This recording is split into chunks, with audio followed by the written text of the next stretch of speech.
যুদ্ধ আর সংঘাতের আগুনে পুড়তে থাকা ইরান নিজেদের সামরিক শক্তিকে এক নতুন উচ্চতায় নিয়ে যাচ্ছে। ইসরায়েল ও যুক্তরাষ্ট্রের ক্রমাগত চাপ এবং হুমকির মুখে দেশটি তৈরি করছে এক সুরক্ষার বর্ম। তার সবচেয়ে বড় প্রমাণ তাদের মিসাইল প্রযুক্তি।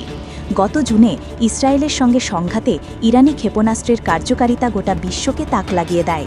সে সংঘাতের ক্ষয়ক্ষতি কাটিয়ে উঠে ইরান এখন আরও দৃঢ়ভাবে সামরিক শক্তি করে তুলছে। সম্প্রতি দেশটি উন্মোচন করেছে একটি অত্যাধুনিক ক্ষেপণাস্ত্র, যার নাম রাস্তাখিজ। প্রায় 14 মিটার দৈর্ঘ্য ও 27 টন ওজনের এই ক্ষেপণাস্ত্র পারমাণবিক আঘাত হানার মতো ক্ষমতা রাখে। তবে এটি সবচেয়ে ভয়ঙ্কর দিক নয়।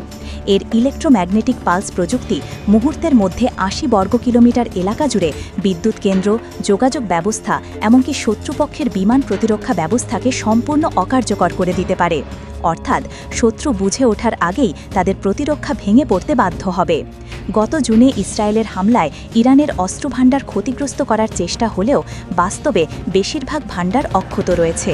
আর রাস্তাখিজ ক্ষেপণাস্ত্রের প্রকাশ সেই বার্তাই দিয়েছে ইরান এখনও পুরোপুরি প্রস্তুত।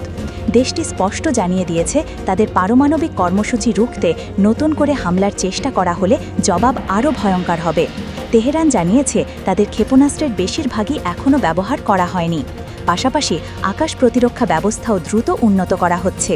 ইরানের দাবি, ইসরায়েল ভবিষ্যতে বড় আকারের হামলা চালাতে চাইলে প্রথমে তাদের গোয়েন্দা তথ্যের ওপর নির্ভর করতে হবে। কিন্তু ইরান ইতিমধ্যেই সেই ক্ষেত্রেও শক্ত নজরদারি চালাচ্ছে।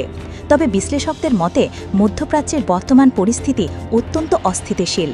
নতুন এই মিসাইল উন্মোচন একদিকে ইরানের আত্মরক্ষার প্রতীক হলেও অন্যদিকে যুদ্ধের ঝুঁকি বাড়িয়েছে বহুগুণ। ইসরায়েলের সঙ্গে আবারও সংঘাত শুরু হলে যুক্তরাষ্ট্রকে টেনে আনা হবে বলেই আশঙ্কা করা হচ্ছে। আর ইরানের শক্তিশালী অস্ত্রভাণ্ডার সেই যুদ্ধে গোটা অঞ্চলে আগুন ছড়াতে পারে।